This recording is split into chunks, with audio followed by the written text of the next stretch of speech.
Hello everyone, welcome to my channel psychology Ganga.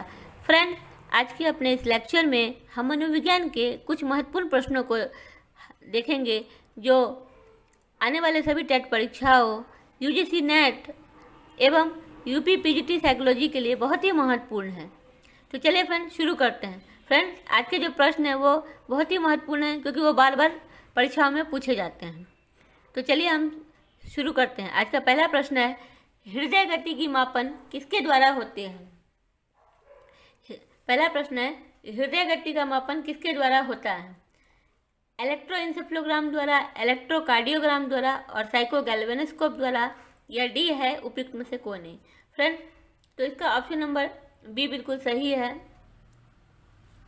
Electrocardiogram द्वारा। Friend, cardio जो word है वह हृदय से संबंधित है, तो इलेक्ट्रोकार्डियोग्राम द्वारा हृदय गति का मापन होता है। और फ्रेंड, इलेक्ट्रोइंसेफ्लोग्राम द्वारा मैंने आपको पहले भी बताया है, इसके द्वारा मस्तिष्क की या ब्रेन की गतियों को मापा जाता है। क्वेश्चन नंबर 2 है, निम्नलिखित युग्मों में से कौन सा युग्म असत्य है? कौन सा युग्म असत्य है? भूख शारीरिक अंतर्नोद, बिल्कुल फ्रेंड, जो हमारी भूख है वो फिजिकल अंतर्नोद है। उपलब्धि प्रेरक, जन्मजात प्रेरक, तो फ्रेंड उपलब्धि प्रेरक इसमें ऑप्शन नंबर 2 होगा। उपलब्धि प्रेरक जन्मजात नहीं है बल्कि यह अर्जित प्रेरक है। आक्रामकता अर्जित है, क्रोध एक संवेग है। तो फ्रेंड इसमें असत्य ऑप्शन नंबर बी है, उपलब्धि प्रेरक जो कि जन्मजात ना होकर अर्जित प्रेरक है। क्वेश्चन नंबर 3 है, मरे द्वारा निर्मित कथानक संप्रत्यक्षण परीक्षण यानी कि टीएटी, थेमेटिक अपरसेप्शन टेस्ट द्वारा अभिप्रेरकों का मापन किस प्रविधि के अंतर्गत सम्मिलित है? वाचिक सूची, परिस्थिति परक परीक्षण, प्रक्षेपण विधि उपयुक्त में से के अंतर्गत नहीं। तो फ्रेंड, जो मरे महोदय ने टेट जो था वह प्रोजेक्टिव टेक्निक है, ऑप्शन नंबर सी बिल्कुल सही है। फ्रेंड्स, प्रोजेक्टिव टेक्निक वो होते हैं जिसमें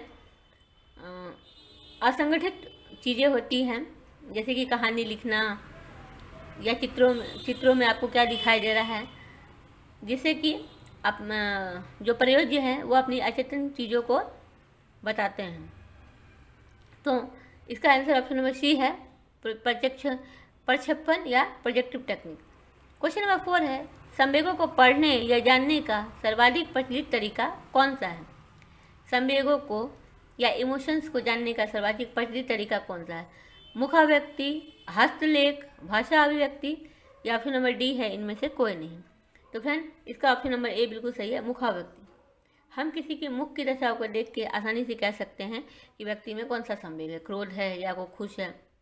क्वेश्चन नंबर 5 है, सीखने का प्रयत्न एवं त्रुटि सिद्धांत किसके द्वारा विकसित किया गया है? सीखने का प्रयत्न एवं त्रुटि या ट्रायल एंड एरर थ्योरी किसके द्वारा दी गई है? पेवलोव, टॉलमैन, थॉर्नडाइक या हल। तो फ्रेंड जैसे कि आप जानते ही होंगे, ये बहुत ही इंपॉर्टेंट क्वेश्चन है, कई बार पूछा गया है। यह थॉर्नडाइक महोदय ने दिया है। फ्रेंड आप ये भी नोट करना कि थॉर्नडाइक महोदय ने अपना एक्सपेरिमेंट बिल्ली पे किया, कैट पर।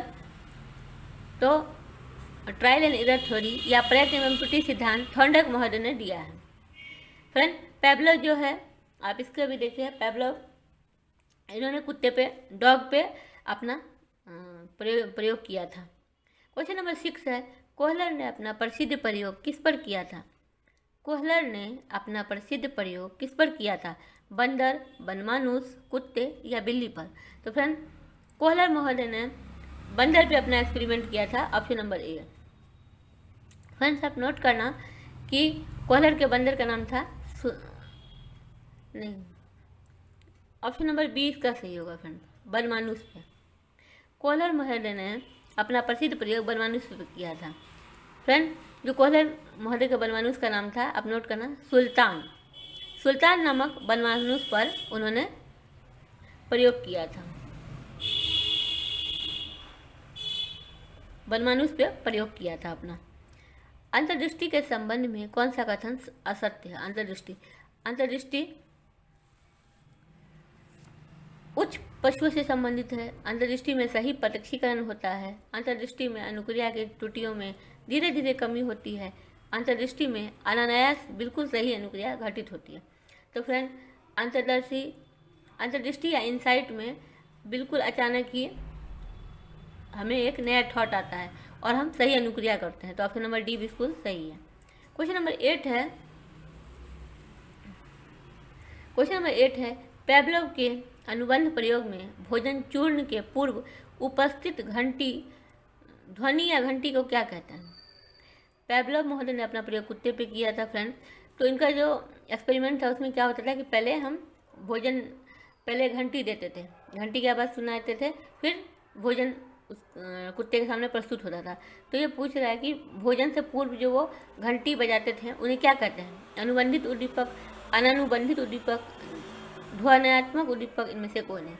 तो फ्रेंड इसका ऑप्शन नंबर ए सही है, अनुबंधित उद्दीपक। क्वेश्चन नंबर 8 का आंसर है अनुबंधित उद्दीपक। क्वेश्चन नंबर 9 है स्किनर ने नैमितिक अनुबंधन संबंधी प्रयोग किस पर किया था? स्किनर महोदय ने नैमितिक अनुबंधन संबंधी प्रयोग किस पर किया था? बिल्ली, चूहे, कुत्ते या बंदर पर? तो फ्रेंड स्किनर महोदय ने अपना प्रयोग चूहे पे किया था, कैट पे किया था। आप नोट करना। स्किनर महोदय ने ऑपरेंट कंडीशनिंग पे अपना एक्सपेरिमेंट किया था। तो स्किनर महोदय ने ऑपरेंट कंडीशनिंग के ऊपर रिसर्च किया था और इस पर उन्होंने अपना एक्सपेरिमेंट चूहे पे किया था। क्वेश्चन नंबर 10 है ऐसे व्यवहार जो ज्ञात एवं निश्चित उद्दीपकों द्वारा होते हैं उन्हें क्या कहते हैं? ऐसे व्यवहार जो ज्ञात एवं निश्चित उद्दीपकों द्वारा होते हैं उन्हें कहते हैं प्रतिकूल व्यवहार। ऑप्शन नंबर 20 का सही है। क्वेश्चन नंबर 11 है एक कार्य के सीखने का दूसरे कार्य के सीखने पर कोई प्रभाव नहीं पड़ता है तो इसे प्रशिक्षण हस्तांतरण को क्या कहते हैं? फ्रेंड, जब हम किसी एक कार्य को करते हैं तो उसका दूसरे कार्य पर कुछ ना कुछ प्रभाव पड़ता है। तो यदि हम एक कार्य को सीखते हैं और उसका दूसरे कार्य पर पॉजिटिव प्रभाव पड़ता है तो उसे कहते हैं धनात्मक प्रशिक्षण हस्तांतरण, ट्रांसफर ऑफ लर्निंग। और फ्रेंड, जब एक कार्य को सीखने का दूसरे कार्य के सीखने पे नेगेटिव इफेक्ट पड़ता है तो उसे कहते हैं ऋणात्मक प्रशिक्षण हस्तांतरण। और जब एक कार्य को सीखने का दूसरे कार्य पर कोई प्रभाव नहीं पड़ता है तो इसे कहते हैं शून्य प्रशिक्षण हस्तांतरण, यानी कि जीरो ट्रांसफर ऑफ लर्निंग। तो इसका ऑप्शन नंबर बी सही है।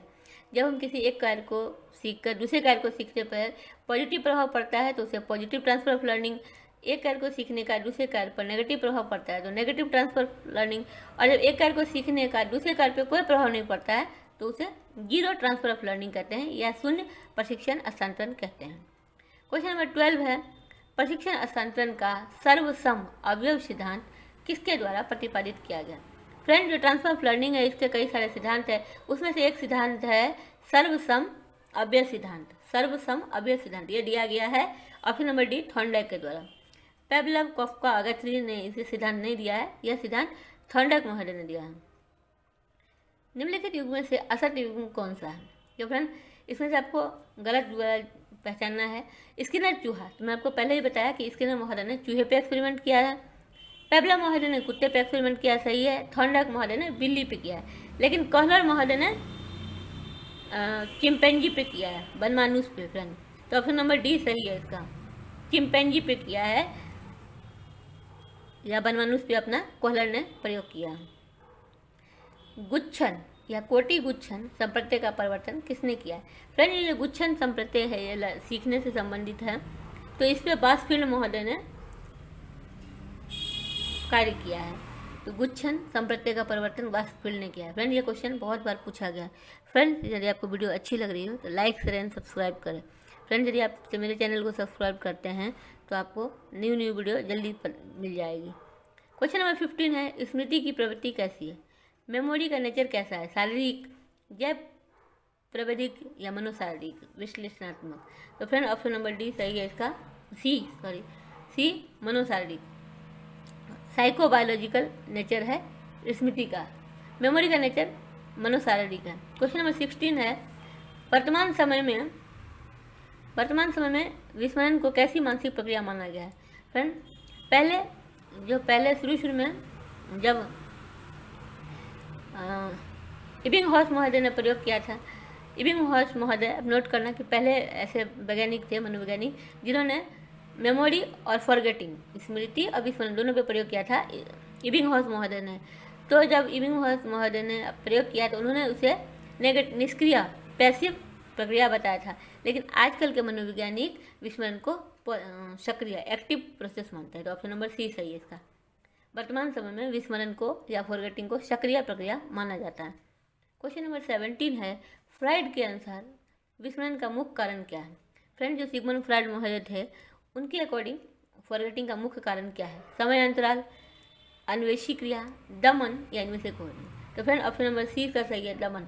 फ्राइड महोदय का मानना था कि हम जो हमारे लिए दुखद घटनाएं होती हैं तो हम उसे दमन कर देते हैं, जानबूझ के भूल जाते हैं। तो ऑप्शन नंबर सी सही है।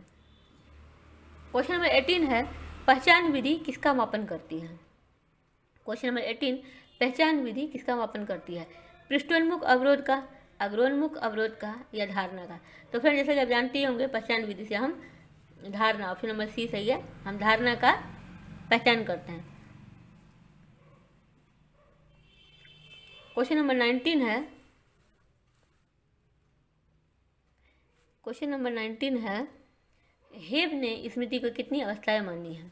हेब महोदय ने 1949 में स्मृति की कितनी अवस्थाएं मानी है? 1, 2, 3 या कोई नहीं। तो फ्रेंड हेब महोदय ने ऑप्शन नंबर सी 3 अवस्थाएं मानी है। हेब महोदय ने स्मृति की 3 अवस्थाएं मानी है। क्वेश्चन नंबर 20 है, मिलर के अनुसार अल्पकालिक स्मृति का विस्तार कितना है। मिलर महोदय के अनुसार अल्पकालिक स्मृति या STM शॉर्ट टर्म मेमोरी का विस्तार कितना है। तो फ्रेंड आप जानते होंगे कि मिलर ने एक मशहूर मिलर मैजिकल नंबर के नाम से हम जानते हैं, जो है ऑप्शन नंबर 2, 7 प्लस माइनस 2, यानी कि 5 से लेके 9 तक। 7 - 2 5 और 7 + 2 9। तो इस मिलर महोदय का मानना था कि 5 से 9 आइटम को ही हम शॉर्ट टर्म मेमोरी में या STM में स्टोर कर सकते हैं। क्वेश्चन नंबर 21 है, भाषा, प्रतिभा या तथा संप्रत्यय किसके प्रतीक हैं। अधिगम, कल्पना, प्रत्यक्षीकरण, इनमें से कोई नहीं। तो फ्रेंड भाषा, प्रतिभा, संप्रत्यय, फ्रेंड से बहुत बार पूछा गया है, यह ऑप्शन नंबर डी इसमें से इनमें से कोई नहीं है। फ्रेंड यह क्रिएटिविटी या सृजनात्मक के प्रतीक हैं। तो आप नोट करना, भाषा, प्रतिभा या संप्रत्यय या क्रिएटिविटी के प्रतीक हैं। चिंतन के भी प्रतीक हैं ये, भाषा, प्रतिभा और संप्रत्यय या चिंतन के प्रतीक हैं। क्वेश्चन नंबर 22 है, गणित में प्रयुक्त प्लस के चिन्ह को चिंतन में किस नाम से जाना जाता है। जो यह निशान है फ्रेंड, उसे प्रतिमा, प्रतीक, संप्रत्यय या अंक के नाम से जानते हैं। तो फ्रेंड ऑप्शन नंबर बी इसका बिल्कुल सही है, प्रतीक के नाम से जानते हैं। फिर जब हम थिंकिंग करते हैं तो उसमें किसी भी चीज़ को हम प्रतीक के रूप में जानते हैं। क्वेश्चन नंबर 23 है, तर्क को किसके अंतर्गत सम्मिलित किया गया है। तर्क को किसके अंतर्गत सम्मिलित किया गया है। प्रतिभा, कल्पना, चिंतन, उपयुक्त में से किसी के नहीं। तो फ्रेंड तर्क को चिंतन के अंतर्गत सम्मिलित किया, ऑप्शन नंबर सी सही है। जो तर्क है उसे चिंतन के अंतर्गत सम्मिलित किया गया। क्वेश्चन नंबर 24 है, क्वेश्चन नंबर 24 है, प्रत्यक्षीकरण प्रक्रिया निम्नलिखित में से किससे संबंधित है। प्रत्यक्षीकरण प्रक्रिया किससे संबंधित है। देखने, स्पर्श, सुनने से। तो फ्रेंड प्रत्यक्षीकरण या परसेप्शन इन सब में से सम्मिलित है। तो ऑप्शन नंबर डी होगा सही। क्वेश्चन नंबर 25 है, समग्र या पूर्ण किससे संबंधित है। व्यवहारवाद, गेस्टाल्टवाद, मनोविश्लेषणवाद या संरचनावाद से। तो फ्रेंड समग्र या पूर्ण गेस्टाल्टवाद से संबंधित है। फ्रेंड जैसे कि आप जानते ही होंगे कि गेस्टाल्टवाद जो है वह किसी भी चीज़ को समग्र रूप से या पूर्ण रूप से देखना के लिए कहते हैं। गेस्टाल्ट शब्द का अर्थ ही अपने आप में संपूर्ण या पूर्ण है। तो गेस्टाल्टवादियों का मानना था कि हम जब भी किसी घटना या किसी का परसेप्शन करें, प्रत्यक्षीकरण करें, उसे एज अ होल पूर्ण रूप से करें। फ्रेंड्स एक चीज़ और नोट कीजिएगा, गेस्टाल्टवाद के जो फादर हैं वो है मैक्स वर्डहाइमर। ये कई बार पूछा गया है, गेस्टाल्टवाद के फादर हैं मैक्स वर्डहाइमर। क्वेश्चन नंबर 26 है, संवेदना का संपूर्ण रूप क्या है। संवेदना का संपूर्ण रूप क्या है। संवेग, भ्रम, प्रत्यक्षीकरण या विभ्रम। तो फ्रेंड संवेदना का संपूर्ण रूप प्रत्यक्षीकरण है, option number C. Question number 27 है मुलर लायल भ्रम किससे संबंधित है। फ्रेंड जैसे कि आप जानते ही होंगे मुलर लायल भ्रम पे कई बार और कई तरह के क्वेश्चन पूछे जाते हैं। तो यह पंख और तीर रेखा से संबंधित है फ्रेंड। ऑप्शन नंबर बी सही है। फ्रेंड मुलर लायल भ्रम जो है तो पंख और तीर रेखा से संबंधित है। क्वेश्चन नंबर 28 है अंधेरी रात में रस्सी को देखकर सर्प समझना क्या है। ये बहुत ही आसान प्रश्न, आप जानते होंगे रस्सी को सांप समझना भ्रम है, इल्यूजन है। क्वेश्चन नंबर 29 है भूखे व्यक्ति को अस्पष्ट उद्दीपकों में भी भोजन का प्रत्यक्षीकरण किस कारण से होता है। तो फ्रेंड जो भूखा व्यक्ति है उसे किसी भी चीज़ को देख के ऐसा लगता है कि खाने की चीज़, ये क्यों होता है। संवेग, भ्रम, प्रेरणा या कल्पना। तो फ्रेंड ऑप्शन नंबर डी सही है, प्रेरणा के वजह से। फ्रेंड क्योंकि वह इंटरनली मोटिवेट होता है खाने के लिए, उसे भूख लगी होती है, तो आंतरिक प्रेरणा के कारण उसे भूखे व्यक्ति को किसी भी चीज़ में खाने का वस्तु दिखाई देता है। ऑप्शन नंबर 30 है, ऑप्शन नंबर 30 है फ्रेंड। इसमें आपको मैच करना है फ्रेंड, अवधारणा है और अनुसंधान करना है। फ्रेंड प्रत्यक्षीकरण संगठन, तो यह प्रत्यक्षीकरण संगठन फ्रेंड यह है बर्दाइमर महोदय ने, जो गेस्टाल्ट वर्ग के फादर हैं, उन्होंने परसेप्चुअल ऑर्गेनाइजेशन का कॉन्सेप्ट दिया था। आकृति पृष्ठभूमि, ये कई बार पूछा गया फ्रेंड कि किसने दिया कॉन्सेप्ट, तो आकृति पृष्ठभूमि पे रूबिन महोदय का काम है। और प्रत्यक्षी भ्रम मुलर लायल और सुरक्षा का कॉन्सेप्ट दिया है मैगेनिस ने। तो ऑप्शन नंबर सी इसका सही है, 4132। प्रत्यक्षिक संगठन वर्दाइमर महोदय ने, आकृति पृष्ठभूमि रूबिन, प्रत्यक्षिक भ्रम मुलर लायल और प्रत्यक्षिक सुरक्षा का कॉन्सेप्ट मैगेनिस महोदय ने दिया है। क्वेश्चन नंबर 31 है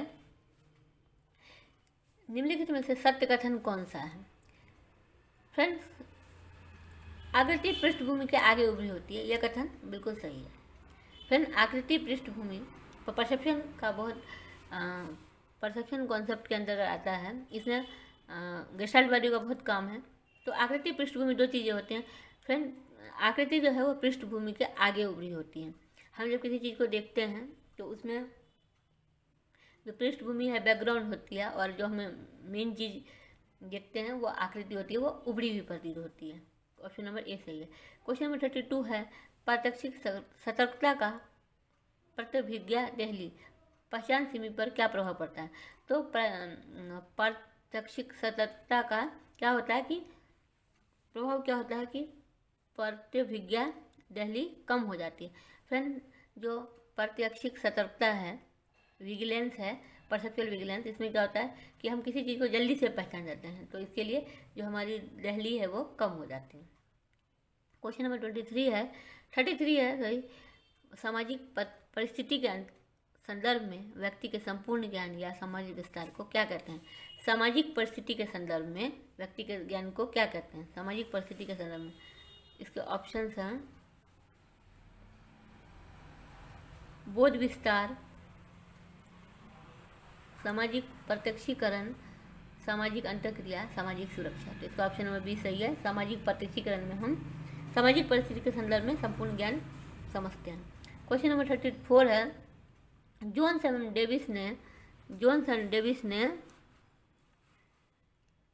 और डेविस ने सामाजिक प्रत्यक्षीकरण संबंधी किस सिद्धांत का प्रतिपादन किया है। तो इन्होंने किया है संवादी अनुमान सिद्धांत। ये कई बार पूछा गया है फ्रेंड्स कि जोन्स एवं डेविस ने सामाजिक प्रत्यक्षीकरण संबंधी किस सिद्धांत का प्रतिपादन किया है। तो संवादी अनुमान सिद्धांत। क्वेश्चन नंबर 35 है निम्नलिखित में से कौन सी क्रिया संप्रत्यय चिंतन प्रक्रिया में सम्मिलित है। कौन सी क्रिया संप्रत्यय चिंतन प्रक्रिया में सम्मिलित है। प्रतिभा, पेशीय क्रिया है, आंतरिक संभाषण। ऑप्शन नंबर डी ये सभी। तो फ्रेंड ऑप्शन नंबर डी सही है। संप्रत्यय चिंतन प्रक्रिया में प्रतिभा, आंतरिक संभाषण और पेशीय क्रिया सभी इंक्लूडेड है फ्रेंड। क्वेश्चन नंबर 36 है मोर्सले व्यक्तित्व सूची, मोर्सले पर्सनैलिटी इन्वेंटरी किसके द्वारा निर्मित है। फ्रेंड जानते ही होंगे, बहुत फेमस है साइकोलॉजी में कि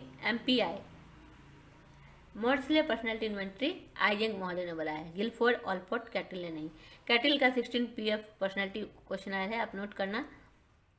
और कैटिल का 16 PF पर्सनैलिटी है और आइजेंग का है MPI, Maudsley personality inventory. Question number 37 है, सामाजिकरण कैसी प्रक्रिया है? फ्रेंड, सामाजिकरण चमत्कारी, अंतःक्रियात्मक या भावात्मक कैसी प्रक्रिया है? तो फ्रेंड, सामाजिकरण अंतःक्रियात्मक प्रक्रिया है। ऑप्शन नंबर बी सही है। क्वेश्चन नंबर 38 है, मानव के सामान्य सामाजिक एवं मानसिक विकास के लिए कौन सी अवधि अपेक्षाकृत महत्वपूर्ण है? फ्रेंड्स, ये प्रश्न बहुत महत्वपूर्ण, आप नोट करना, बहुत बार पूछा गया है कि बालक का, कई बार बालक दे देते हैं या व्यक्ति दे देते हैं कि उनका सामान्यतः सामाजिक या मानसिक विकास, मेंटल डेवलपमेंट कब तक होता है, किस एज तक? तो फ्रेंड्स, ये जन्म से 5 वर्ष तक। आप नोट करना कि बच्चे की जन्म से लेकर 5 वर्ष तक बहुत ज़्यादा तेज़ी से सोशल और मेंटल डेवलपमेंट होता है। क्वेश्चन नंबर 39 है, परिवार किस प्रकार का समूह है? प्राथमिक, द्वितीय, तृतीय या अमूर्त? आप जानते ही होंगे कि जो फैमिली हमारी है वो प्राइमरी समूह है। किसी भी व्यक्ति के लिए फैमिली का बहुत महत्वपूर्ण है। फैमिली हमारे लिए प्राथमिक समूह है। फैमिली में ही बच्चा बहुत कुछ सीखता है, तो फैमिली बहुत ही इम्पोर्टेंट है। क्वेश्चन नंबर 40 है, समस्या समाधान के संबंध में कौन सा कथन सत्य है? समस्या समाधान के संबंध में कौन सा कथन सत्य है? तो समस्यात्मक स्थिति में प्राणी के व्यवहार लक्ष्य की ओर उन्मुख होते हैं। एक ही समस्यात्मक स्थिति में प्राणी भिन्न भिन्न अनुक्रिया करते हैं। बिल्कुल सही है फ्रेंड, एक ही प्रॉब्लम के कई रेस्पॉन्स होते हैं और एक ही समस्या का समाधान करने के लिए भिन्न भिन्न प्राणी भिन्न भिन्न अनुक्रिया करके समाधान का प्रयास करते हैं। तो उपयुक्त सब सही है फ्रेंड समस्या समाधान के बारे में। क्वेश्चन नंबर 41 है, फ्रेंड ये भी बहुत कॉमन क्वेश्चन है, कई बार पूछा गया है कि क्वेश्चन नंबर 41, बुद्धि सीखने की योग्यता है, किसका कथन है, किसकी डेफिनेशन है कि intelligence is the ability of learning, बुद्धि सीखने की योग्यता है। पिंटनर, पियाजे, बंकिंघम, उपयुक्त में से किसी का नहीं? तो फ्रेंड, यह बंकिंघम महोदय का डेफिनेशन है कि बुद्धि सीखने की योग्यता है। क्वेश्चन नंबर 42 है, किस मनोवैज्ञानिक के अनुसार बुद्धि वही है जिसका कि बुद्धि परीक्षण मापन करते हैं? फ्रेंड, बुद्धि वही है जिसका कि बुद्धि परीक्षण मापते हैं, किसकी डेफिनेशन है? बर्ट, एबिंगहॉस, टर्मन या फीमेन? तो फ्रेंड, यह ऑप्शन नंबर डी फीमेन महोदय का डेफिनेशन है। फ्रेंड, आज का लास्ट क्वेश्चन है, और फ्रेंड आपको वीडियो अच्छी लग रही है तो लाइक, शेयर एंड सब्सक्राइब करें।